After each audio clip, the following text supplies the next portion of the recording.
Hello, my dear viewers. Myself, Anwar Hussain Barbiya, welcome you to my channel HB Physics. So, today in this class, we are going to start a new unit as well as a new chapter. So, it is unit 2. अपना जो class 12 का physics है वो total 10 units में divide है और total 15 chapters है. So, this is unit 2, chapter 3. Unit 2, chapter 3, and the name of that unit is current electricity. Unit का नेम करंट इलेक्ट्रिसिटी है, चैप्टर का नाम भी करंट इलेक्ट्रिसिटी है. तो इससे पहले हम लोगों ने क्या पढ़ा, इलेक्ट्रोस्टैटिक्स पढ़ा है. और यूनिट 1 जो आपका इलेक्ट्रोस्टैटिक्स था उसके अंदर हम लोगों ने 2 चैप्टर पढ़ा, electric charges and fields, electrostatic potential and capacitance. ना इलेक्ट्रिक करंट जो है ये आपका बेसिकली नया नहीं है. इलेक्ट्रिक करंट आप लोगों ने क्लास 10 में भी पढ़ा है. हाँ, नया चीज़ ये है कि उसका कुछ डिटेल एक्सप्लेनेशन है, नया कुछ थ्योरीज है, वो आपके लिए अभी नया है.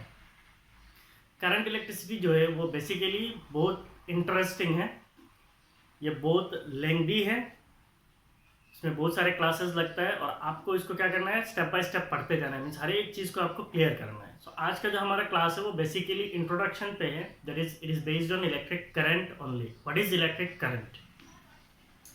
Now let's come to the class. Electric current. What is electric current? It is the time rate at which the charges flows through an area is defined as electric current. The time rate at which the charges flows through an area is defined as electric current. Electric current is a scalar quantity because it does not follow the laws of vector addition or it do not satisfy the laws of vector addition. तो ये एक scalar quantity है. So electric current is basically a scalar quantity. Now if we say electric current, what is electric current? If we in generally say current, what is current? Current का मतलब होता है flow. Current is flow. What is electric current? If we say electric current is flow of charge. So in general term we can say that electric current is flow of charge. So when we say current का मतलब क्या है, flow है. And when we say electric current का मतलब क्या है, flow of charge है. ना ये करंट जो है आप लोगों ने बहुत बार सुना है, हीट करंट सुना है, विंड करंट होता है, वाटर करंट होता है. तो किसी भी चीज़ का जो फ्लो होता है उसको हम लोग क्या बोलते हैं, करंट बोलते हैं. और चार्ज का फ्लो को हम लोग क्या बोलते हैं, इलेक्ट्रिक करंट बोलते हैं. नाउ हमारा जो इलेक्ट्रिक करंट है, इलेक्ट्रिक करंट हम लोग 2 हिस्से में पढ़ेंगे. इलेक्ट्रिक करंट अगर हम लोग बोलते हैं तो इलेक्ट्रिक करंट जो है it is basically flow of charge है. Electric current means it is flow of charge. और इलेक्ट्रिक करंट जो है इसको हम लोग 2 ब्रॉड कैटेगरीज में पढ़ते हैं. One is called DC current and the other is called AC current. जो सर्किट्स डीसी करंट को डील करते हैं उनको हम लोग कहते हैं डीसी सर्किट्स. जो सर्किट एसी करंट को डील करते हैं उनको हम लोग बोलते हैं AC circuits. So the circuits that deal DC current is called DC circuits and the circuit that deal AC current is called AC circuits. Now what is a DC current? A DC current is a current that do not change its magnitude with respect to time. अगर हम लोग बोलते हैं along y axis current है, along x axis time है. If the current do not changes its magnitude with time, अगर आप time के साथ देखेंगे तो करंट का मैग्नीट्यूड क्या है, स्टेडी है, कांस्टेंट है. इसको हम लोग क्या बोलते हैं, डीसी करंट बोलते हैं. And what is AC current? A current that changes its magnitude continuously with time and changes its polarity periodically, we call it as AC current. तो अगर आप AC करंट देखेंगे तो इसका जो मैग्नीट्यूड है, करंट का जो मैग्नीट्यूड है वो टाइम के साथ क्या हो रहा है, कंटिन्यूअसली चेंज हो रहा है. और इसका एक बार पॉजिटिव होता है, एक बार नेगेटिव होता है. तो AC करंट जो है इसको हम लोग पढ़ेंगे चैप्टर 7 में.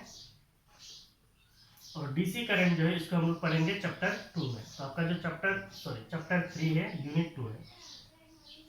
आपका जो अभी करंट इलेक्ट्रिसिटी है इसके अंदर बेसिकली हम लोग कौन से सर्किट्स को लेकर डील करेंगे, डीसी सर्किट्स को लेके. और एसी सर्किट्स को लेके हम लोग डील करेंगे चैप्टर 7 में. ठीक है, तो इतना आप नोट डाउन कर लीजिए.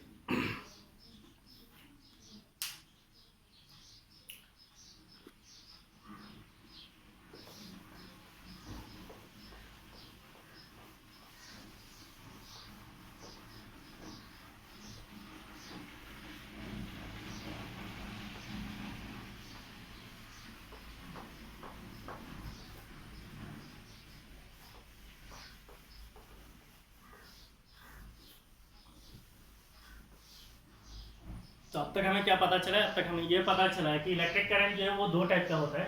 One is called DC current, the other is called AC current. DC current क्या होता है? A current that do not change its magnitude with time. जो करंट अपना मैग्नीट्यूड को, मैग्नीट्यूड का मतलब क्या है? मान है. जो करंट अपना मैग्नीट्यूड को टाइम के साथ चेंज नहीं करता उसको हम क्या बोलते हैं? डीसी करंट बोलते हैं. What is AC current? A current that changes its magnitude continuously with time and changes polarity periodically is called AC current. तो जिस करंट का मैग्नीट्यूड टाइम के साथ कंटिन्यूअसली चेंज होता है और पोलैरिटी जो है पेरियोडिकली चेंज होता है, मींस एक बार पॉजिटिव होता है एक बार नेगेटिव होता है, उसको हम लोग क्या बोलते हैं? एसी करंट बोलते हैं.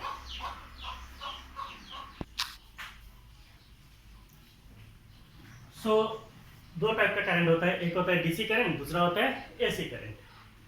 ना करंट को समझने के लिए अगर हम लोग एज्यूम करते हैं कि हमारे पास कोई एक एरिया है, से दिस इज एन एरिया,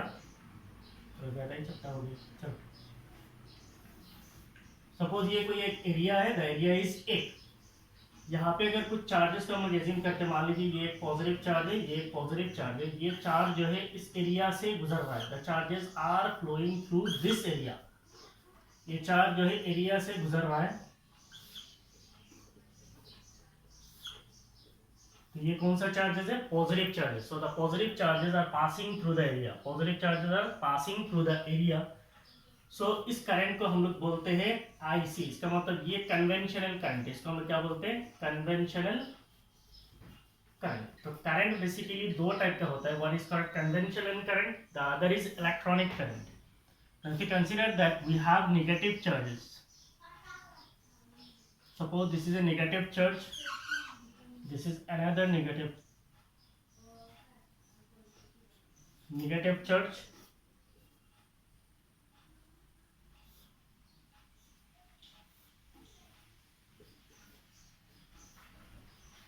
तो पॉजिटिव चार्ज का जो फ्लो होता है उसको कहा जाता है कन्वेंशनल करंट, और नेगेटिव चार्ज का जो फ्लो होता है उसको कहा जाता है electronic current. Electronic current. Electronic current का डायरेक्शन क्या होता है? कन्वेंशनल करंट के ऑपोजिट होता है. कन्वेंशनल करंट कौन सा डायरेक्शन में फ्लो होता है? इस डायरेक्शन में. इलेक्ट्रॉनिक करंट किधर फ्लो हो रहा है? इधर. सो कन्वेंशनल करंट और इलेक्ट्रॉनिक करंट का जो फ्लो होता है इट इज ऑपोजिट है. So what is actually conventional current? It is the current flow due to flow of positive charge, due to flow of positive charges. And if we say electronic current, it is the current flow due to flow of electrons. It is the current flow due to flow of electrons, or we can say flow of conduction electrons. Law of conduction electrons. तो अब बोलेंगे sir हम लोगों ने अभी तक तो सुना है करंट करंट ही होता है, यहाँ पे दो टाइप का करंट क्या हो गया? एक हो गया कन्वेंशनल करंट और दूसरा हो गया इलेक्ट्रॉनिक करंट. नाउ सी, अगर हम लोग कोई भी कंडक्टर बोलते हैं, से this is a metallic conductor, तो मेटालिक कंडक्टर के अंदर बेसिकली कौन सा चार्जेस करंट कैरियर्स होता है? इलेक्ट्रॉन्स और positive charges. The electrons are actually the current carriers. We call it as current carriers or charge carriers. So the free electrons actually carry the current. Now whenever we say conventional current, so conventional current means by convention we consider the direction of current as the flow of positive charge. Means अगर हम लोग nature में देखेंगे कोई भी चीज़ किधर से flow होता है? From higher potential towards the lower potential. इसका मतलब अगर पानी ऊपर में है तो पानी ऊपर से नीचे की तरफ आता है. कोई भी चीज़ ऊपर से नीचे की तरफ जाता है, मीन्स हायर पोटेंशियल से लोअर पोटेंशियल की तरफ आता है. तो इसीलिए करंट का जो फ्लो है उसको कन्वेंशन के साथ मिलाने के लिए, नेचर के साथ मिलाने के लिए एक कन्वेंशनल डायरेक्शन लिया गया है, और उस कन्वेंशनल जो डायरेक्शन होता है उसको कहा जाता है conventional current. We denote it as IC.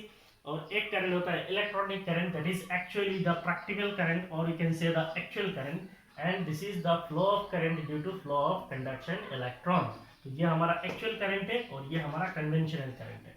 तो हम लोग सर्किट एनालिसिस पे, सर्किट को स्टडी करने का टाइम पे हमेशा कन्वेंशनल करंट को लेते हैं और इलेक्ट्रॉनिक करंट को कंसीडर नहीं किया जाता है. लेकिन आपको समझना है कि इलेक्ट्रॉनिक करंट क्या होता है और इलेक्ट्रॉनिक करंट किस लिए है. ठीक है. नाउ इफ यू से suppose the charges flows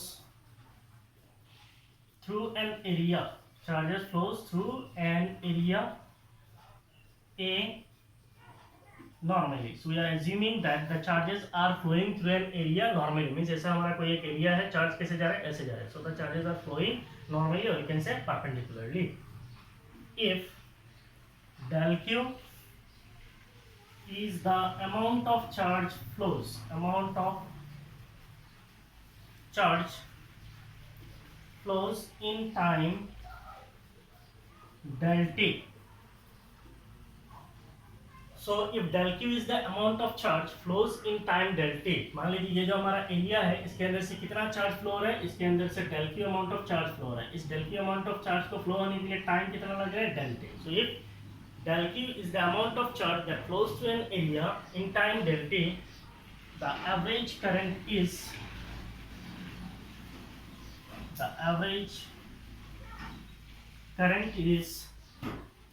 I average. So average current I average AVG लिखा है मैंने. Average current हम लोग लिख सकते हैं del q divided by del t. So the average current is I is equal to del q divided by del t. So this is the concept of average current. Means हमारे पास अगर कोई conductor का area of cross section है, this is the area, और इसके अंदर से अगर इलेक्ट्रॉन्स गुजरता है, इलेक्ट्रॉन्स नहीं, यहाँ पे हम लोग पॉजिटिव चार्ज का ही फ्लो को कंसीडर करेंगे, इसको कंसीडर नहीं करेंगे. Suppose the positive charges are flowing through this area. So what is the amount of charge flows? The amount of charge flows is del q. What is the time taken? The time taken is del t. Then we can define the average current as I average. It will be del q divided by del t. If the current is steady,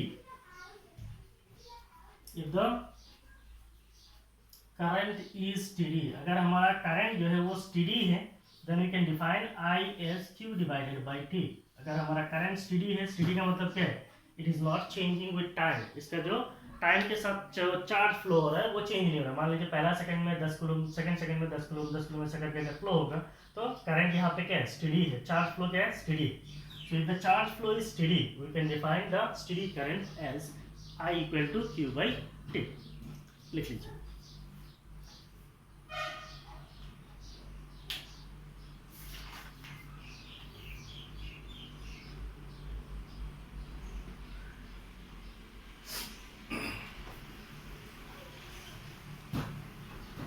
अब तक हम लोगों ने क्या पढ़ा है?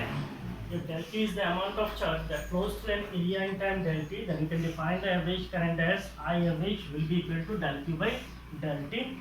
If the current is steady, if the charge flow is steady, then we can define electric current as I equal to q by t.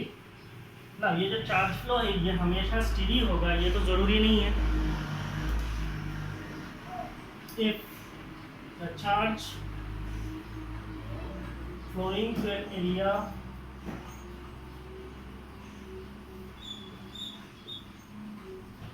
is unsteady, अगर charge जो है वो स्टेडी नहीं है, अनस्टेडी है. अनस्टेडी का मतलब क्या है? It varies with time. Varies with time. अगर चार्ज का जो फ्लो है उसका वो अगर टाइम के साथ वेरी करेगा, then we can define the instantaneous current. Then we can define the instantaneous current as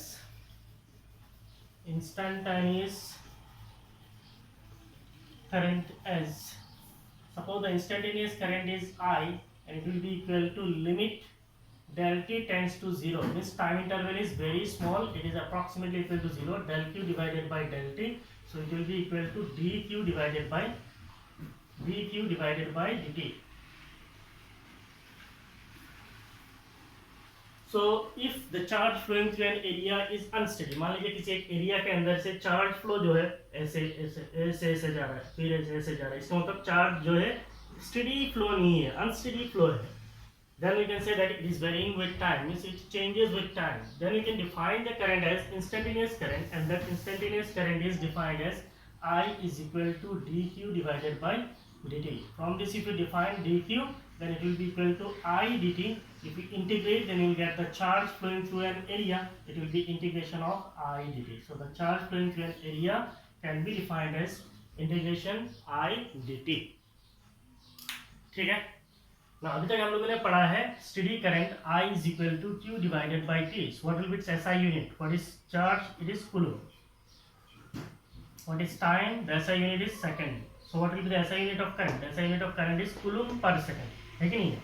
What will be its SI unit? SI unit is coulomb per second. लेकिन हम लोग coulomb per second को consider नहीं करते, we consider it as ampere.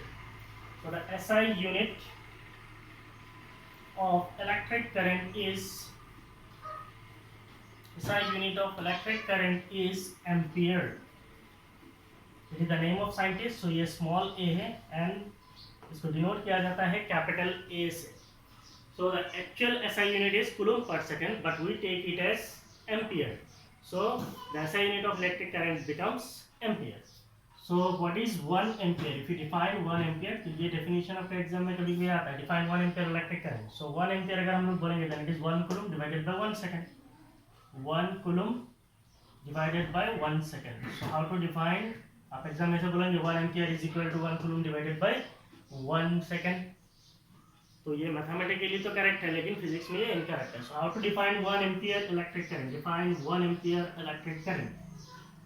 So we can say that the current through a conductor, the current through any cross section of a conductor, cross section of a conductor, the current through any cross section of a conductor is 1 ampere if 1 coulomb of charge flows through it in 1 second. The current through any cross section of a conductor is 1 ampere if 1 coulomb of charge flows through it in 1 second. इसका मतलब क्या है? अगर हम लोग consider करते हैं कि हमारे पास कोई एक कंडक्टर है, मान लीजिए ये कोई एक कंडक्टर है, इस कंडक्टर के अंदर से हम लोगों ने एक एरिया कंसीडर किया है. So this is an area, और इसको हम लोग बोलते हैं एरिया ऑफ क्रॉस सेक्शन. ठीक है. So this is a conductor. Assume कर लो ये कंडक्टर है, इसके अक्रॉस में हम लोगों ने एक बैटरी लगाया है. बाद में इसको स्टडी करेंगे, अभी ऐसे खाली देख लो. तो इस साइड में पॉजिटिव है, ये साइड में नेगेटिव है. बैटरी की वजह से यहाँ पे एक इलेक्ट्रिक फील्ड आएगा. Suppose that electric field is E. तो इसके अंदर चार्ज फ्लो करेगा. अभी हम लोग charge flow, positive charge flow ही कंसीडर करेंगे. This is the positive charges are flowing. The current through any cross section of a conductor, इस क्रॉस सेक्शन में जो करंट होगा, what is that current? Is 1 ampere. ये 1 ampere कब होगा? This current is 1 ampere if 1 coulomb of charge, अगर इसके अंदर से जो चार्ज फ्लो होता है वो कितना होना चाहिए? 1 coulomb. Flows through it in 1 second, और उसके लिए टाइम कितना होना चाहिए? 1 सेकेंड. तो इस क्रॉस सेक्शनल एरिया से अगर 1 कूलम चार्ज 1 सेकेंड पे फ्लो होता है, तो इसके अंदर से करंट कितना गुजर रहा है? इसके अंदर से करंट गुजर रहा है 1 एम्पियर. ठीक है. सो आप कॉपी कर लीजिए.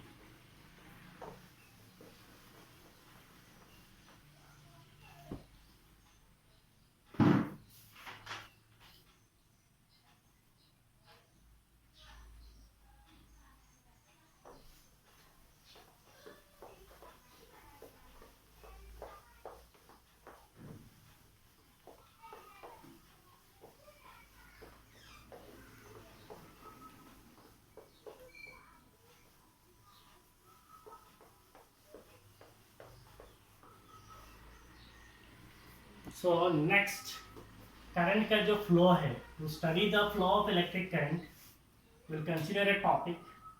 It is conductor, a conductor in a external field. A conductor in a external field, in bracket you write dynamic condition.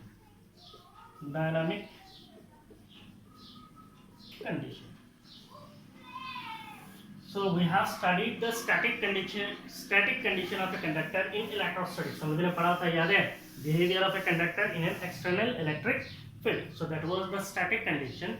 Now we'll study the dynamic condition. What actually happens when the charges actually flows. So मान लीजिए हमारे पास कोई एक conductor है. Say this is a conductor. ये कोई एक conducting slab है. इस कंडक्टिंग स्लैब के ऊपर अगर हम लोग कोई एक एक्सटर्नल इलेक्ट्रिक फील्ड देते हैं, से ये एक एक्सटर्नल इलेक्ट्रिक फील्ड है, तो एक्सटर्नल इलेक्ट्रिक फील्ड कैसा है? ऐसा है. तो एक्सटर्नल इलेक्ट्रिक फील्ड को हम लोग रिप्रेजेंट कर रहे हैं E0 वेक्टर से. So there is an external electric field. जैसे ही ये एक्सटर्नल इलेक्ट्रिक फील्ड अप्लाई होगा तो कंडक्टर के अंदर क्या है, free charges that is electrons है। तो जो इलेक्ट्रॉन्स होते हैं, the electrons will immediately move in a direction opposite to the applied electric field. So applied electric field किधर है, इधर है, इलेक्ट्रॉन्स किधर मूव करेगा, उधर। So electrons will move in a direction opposite to the applied electric field. So जितने भी electrons है, so ये डॉट को मैं किसको रिप्रेजेंट कर रहा हूँ, इलेक्ट्रॉन्स। ये क्या है मेरा, इलेक्ट्रॉन्स है। So all the electrons will move in a direction opposite to the applied electric field. Next we are considering that suppose यही हमारा कंडक्टर है, तो ये इलेक्ट्रॉन्स ऊपर की तरफ जाएगा, इसका मतलब कंडक्टर का जो ये सरफेस है, तो एक्सटर्नल इलेक्ट्रिक फील्ड अभी भी आपका है।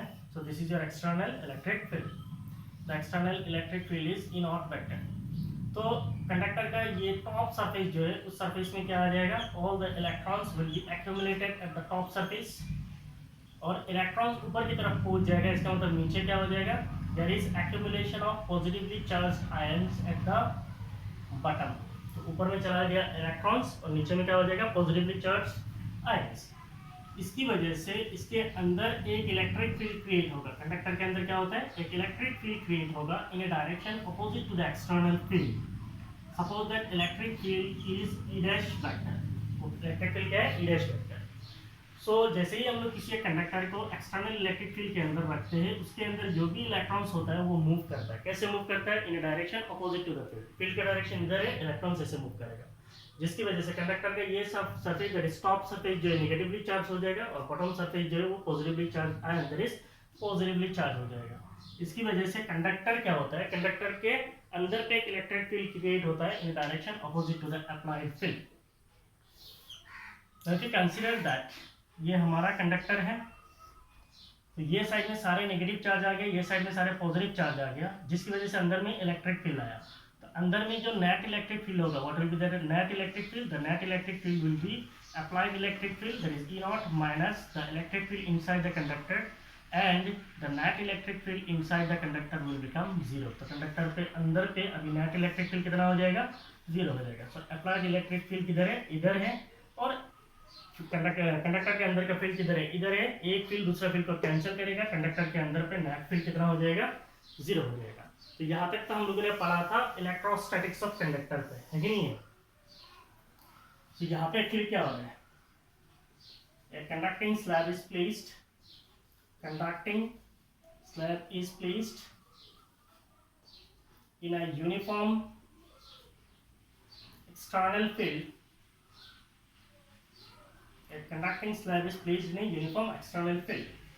The free electrons in the conductor, the free electrons in the conductor, the free electrons in the conductor moves against the direction of applied field. तो फ्री इलेक्ट्रॉन जो applied field के against पे move किया। यहाँ पे क्या हो रहा है, the negatively charged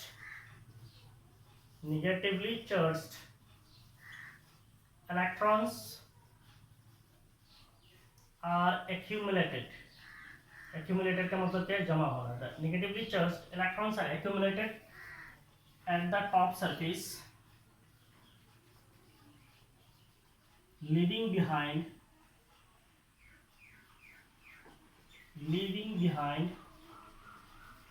positively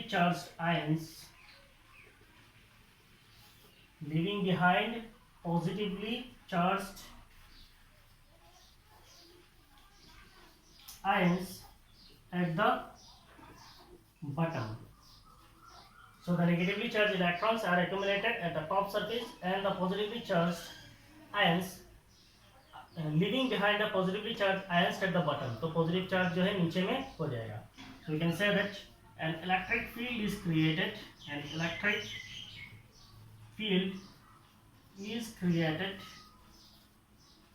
inside the conductor. तो कंडक्टर के अंदर पे एक इलेक्ट्रिक फील्ड क्रिएट हो जाएगा।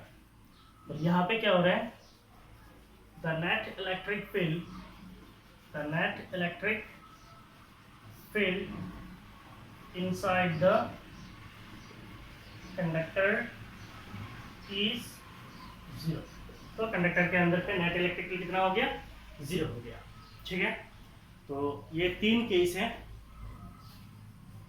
पहला, दूसरा, तीसरा, लिख लीजिए।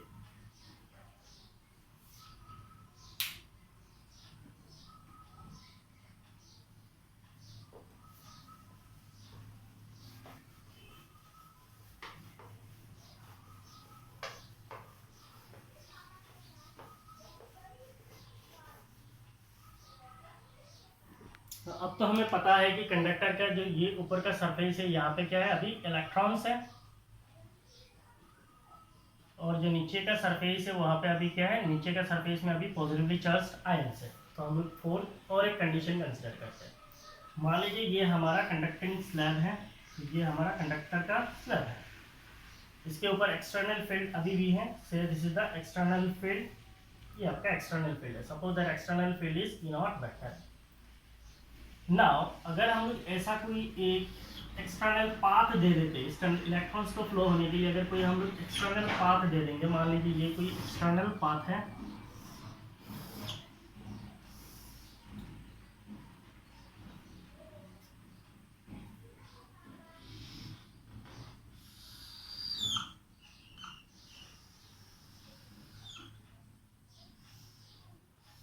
सुंदर पाइप दिख रहे हैं ना। सो एक्सटर्नल पाथ का मतलब क्या है, कुछ नहीं है। मान लीजिए यहाँ पे अगर हम लोगों ने कोई एक वायर को कनेक्ट कर दिया, तब क्या होगा, तो यहाँ पे जो इलेक्ट्रॉन्स है, ये इलेक्ट्रॉन्स यहाँ पे एक्यूमुलेट हुआ, और पॉजिटिवली चार्ज आयन जो है वो बटन पे एक्यूमुलेट हुआ। सो पॉजिटिव चार्ज आयन नीचे पे है। तो जैसे ही हम लोग एक्सटर्नल पाथ देंगे तो इलेक्ट्रॉन्स क्या है, फ्री है। So this electrons will start moving through this path. तो ये जो इलेक्ट्रॉन्स है, ये इलेक्ट्रॉन्स क्या करेगा, मूव करेगा इस पाथ से। अब इमेजिन कीजिए ये इलेक्ट्रिक फील्ड, ये इलेक्ट्रॉन जो है मूव करेगा। ये इलेक्ट्रॉन्स क्यों मूव कर रहा है, the electrons will move so as to neutralize the positively charged ions. Electrons इसलिए मूव कर रहा है ताकि वो जाके पॉजिटिवली चार्ज जो आयंस है उसको क्या कर दे, न्यूट्रलाइज कर दे।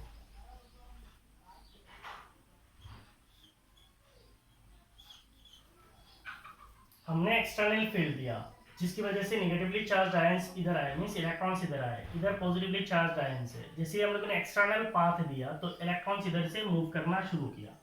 अब ये इलेक्ट्रॉन्स कब तक मूव करेगा, दिस इलेक्ट्रॉन्स विल मूव। मान लीजिए अगर हम लोग ये एक्सटर्नल फील्ड को हटा देंगे, एक्सटर्नल फील्ड नहीं है, तो इसका मतलब क्या, जो इलेक्ट्रॉन्स एक बार इधर से आया, इधर मान लीजिए इधर हम लोगों ने कुछ नेगेटिव चार्ज दिया, इधर हमने कुछ पॉजिटिव चार्ज दिया, तो ये नेगेटिवली चार्ज इधर से आएगा, आके इस पॉजिटिव चार्ज के साथ क्या करेगा, न्यूट्रलाइज कर देगा। थोड़ा समय के बाद, थोड़ा एक समय के बाद, मिली सेकेंड समय के बाद क्या हो जाएगा, ये न्यूट्रलाइज हो जाएगा, और फिर इसके बाद कोई भी चार्ज फ्लो नहीं होगा ना। इस चार्ज फ्लो को मेंटेन करने के लिए हमें क्या करना चाहिए, हमें एक्सटर्नल फील्ड को मेंटेन करना है।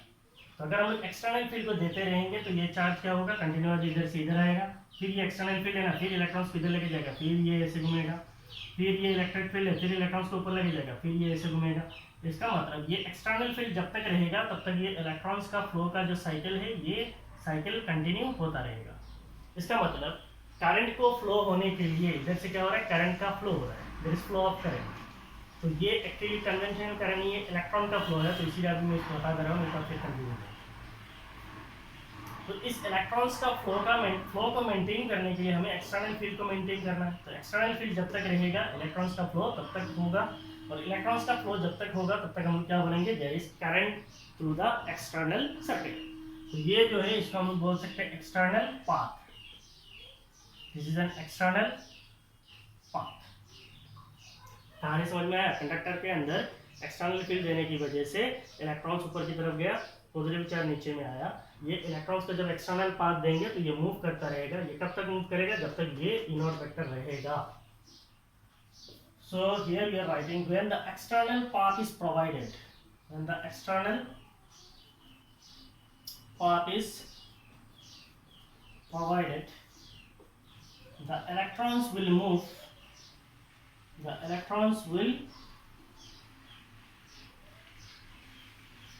move in a direction opposite to field, in a direction opposite to field. so as to neutralize the positively charged ions, so as to neutralize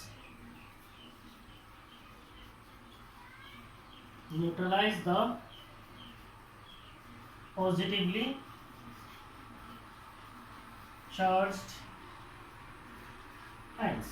When the external path is provided, जब हम external path को देंगे, the electrons will move in a direction opposite to the field. Electrons will move in a direction opposite to the field, so as to neutralize the positively charged ions. क्यों move करेगा?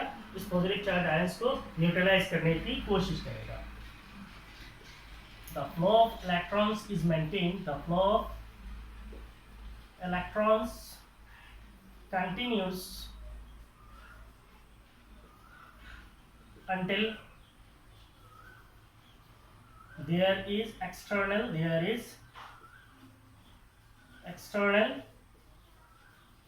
electric field.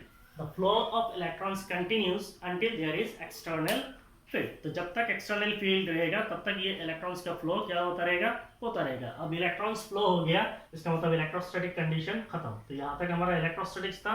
यहाँ पे हमारा current electricity का concept आ गया. तो current electricity में क्या होता है? चार्ज का एक्चुअल फ्लो होता है.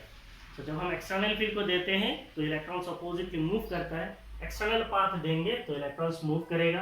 क्यों मूव करेगा? To neutralize the positive charge ions. जैसे ही इधर न्यूट्रलाइज करने की कोशिश करेगा, एक्सटर्नल फील्ड फिर से इलेक्ट्रॉन्स को पैदा करेगा, फिर ये इलेक्ट्रॉन्स मूव करेगा और ये इलेक्ट्रॉन्स मूव होता रहेगा. यहाँ पे मैंने पैदा बोल दिया तो charges can not be created. Conservation of charges.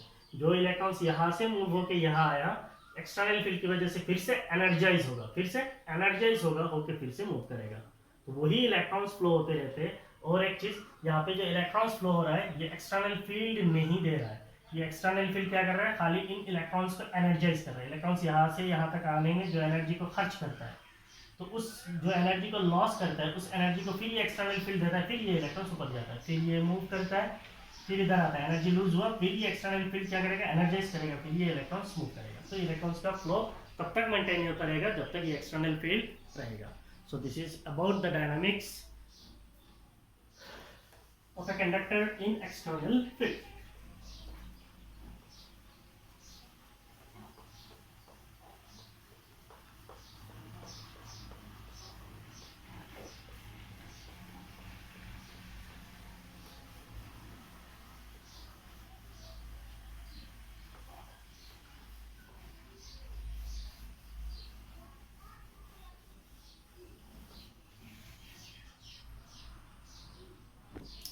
So next we are considering a basic electric circuit.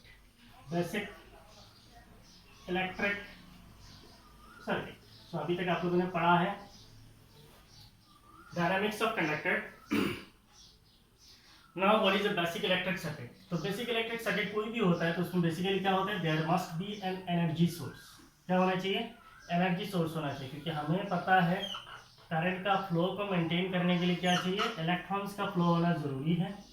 और इलेक्ट्रॉन्स का फ्लो को मेंटेन करने के लिए हमें क्या चाहिए? एक एनर्जी सोर्स चाहिए. So we are considering it as a battery.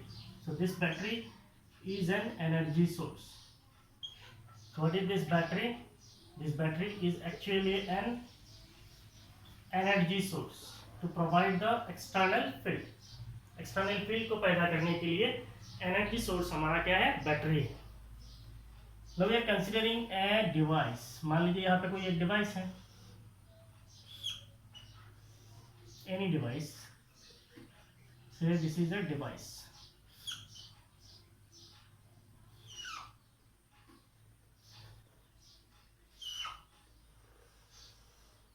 अगर मान लीजिए ये डिवाइस रेजिस्टर है. क्या है? रेजिस्टर. तो आप लोग आगे जाकर पढ़ेंगे रेजिस्टर का रेजिस्टेंस होता है. Say that resistance is are.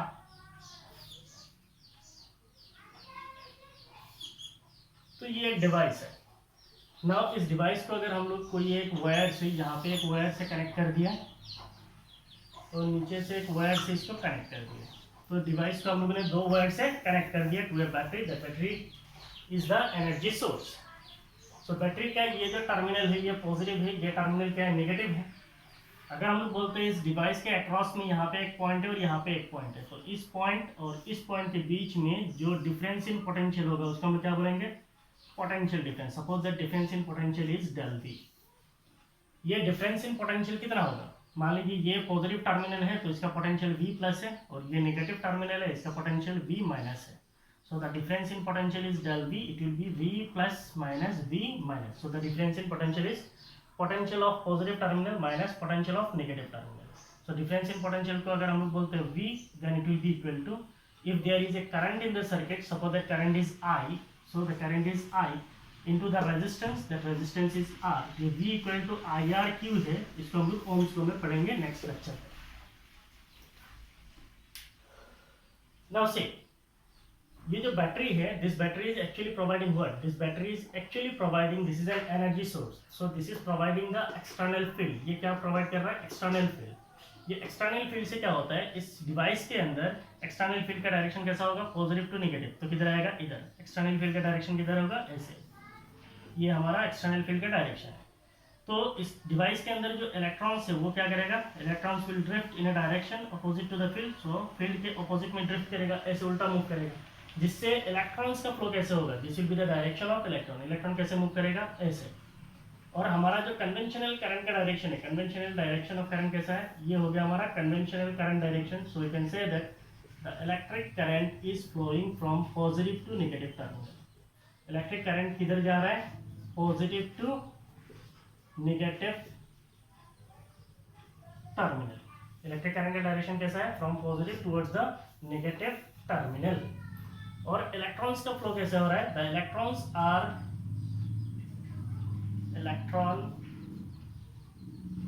तो इलेक्ट्रॉन्स का फ्लो कैसा हो रहा है, इलेक्ट्रॉन्स का flow negative to positive terminal होता है। क्लियर। तो मैंने पहले आपको बताया था कन्वेंशनल करंट। तो हम लोग जिस करंट को पढ़ते हैं वो कौन सा करंट है, कन्वेंशनल करंट है। और कन्वेंशनल करंट का डायरेक्शन कैसा होता है, पॉजिटिव टर्मिनल से नेगेटिव टर्मिनल की तरफ। कन्वेंशनल करंट कैसे जाता है, ऐसे जाता है, positive to negative terminal, we call it as conventional current. उसको हम लोग डिनोट करते हैं कैपिटल आई से। और जो इलेक्ट्रॉनिक करंट होता है वो एक्चुअली प्रैक्टिकल करंट होता है, और प्रैक्टिकली इलेक्ट्रॉन्स मूव करता है कन्वेंशनल करंट के उल्टा, इसका मतलब ऐसे मूव करता है। तो इलेक्ट्रॉनिक फ्लो कैसा है, ऐसे है, और हमारा कन्वेंशनल करंट का फ्लो कैसा है, ऐसा है। इसका मतलब कन्वेंशनल करंट और हमारा जो इलेक्ट्रिक करंट है उसके अंदर पॉजिटिव चार्ज का फ्लो को कंसीडर किया जाता है, but practically negative charge electrons he flow करते हैं। So this is basic electric circuits, आपको समझना है, ठीक है। कॉपी कर लीजिए।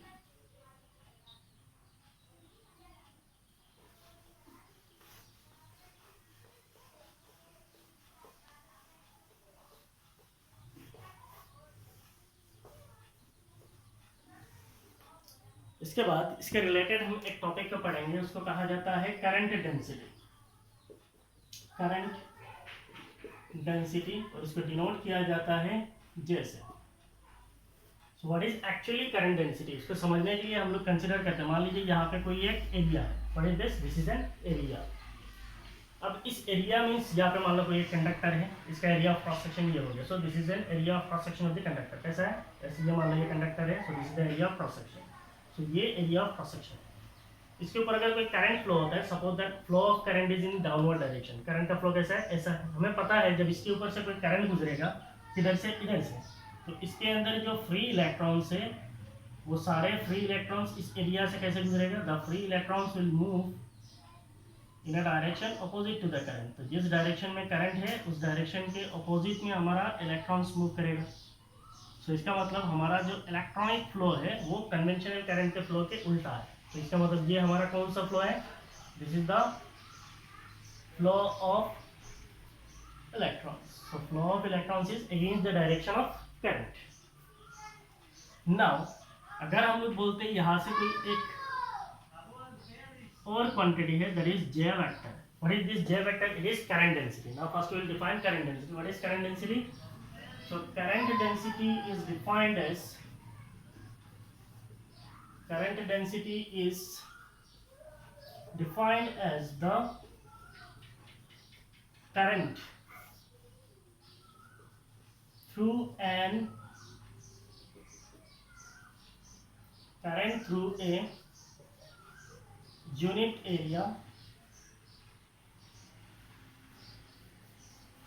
current density is defined as the current through a unit area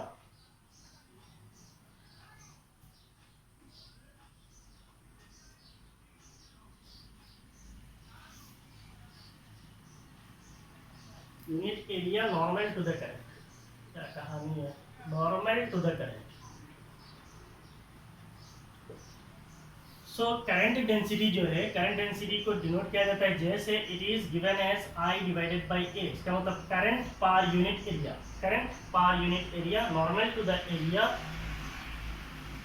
so current density is defined as current to a unit area normal to the current. इसका मतलब अगर हम लोग ये बोलते हैं एरिया, तो इसके ऊपर करंट कैसे जा रहा है, करंट ऐसे जा रहा है. Unit area normal to the current हो गया, नॉर्मल टू द एरिया होगा.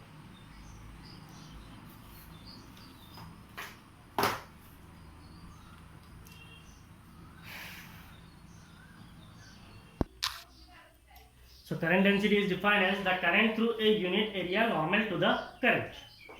इसका मतलब मान लीजिए हमारे पास कोई एक यूनिट एरिया है, say that unit area is this. ये एक यूनिट एरिया, इसका मतलब इसका एरिया कितना है, इसका एरिया 1 मीटर स्क्वायर है.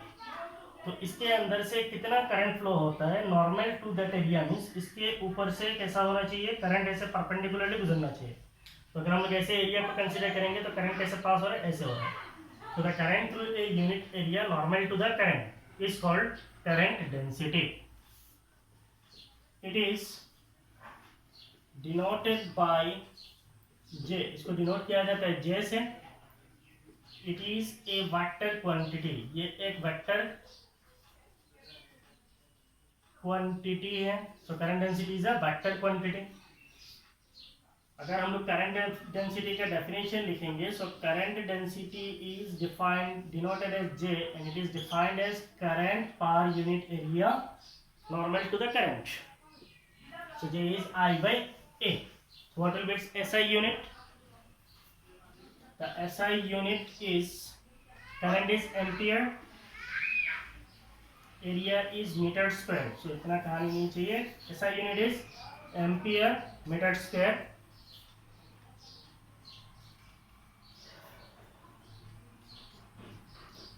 So हो गया ऐसा ही. So this is all about today's class. So in today's class what we have studied the basic concepts of electric current. तो ये इलेक्ट्रिक करंट क्या होता है, कन्वेंशनल करंट क्या होता है, इलेक्ट्रॉनिक करंट क्या होता है. कन्वेंशनली हम लोग करंट का डायरेक्शन क्या लेते हैं, पॉजिटिव टर्मिनल से नेगेटिव टर्मिनल की तरफ.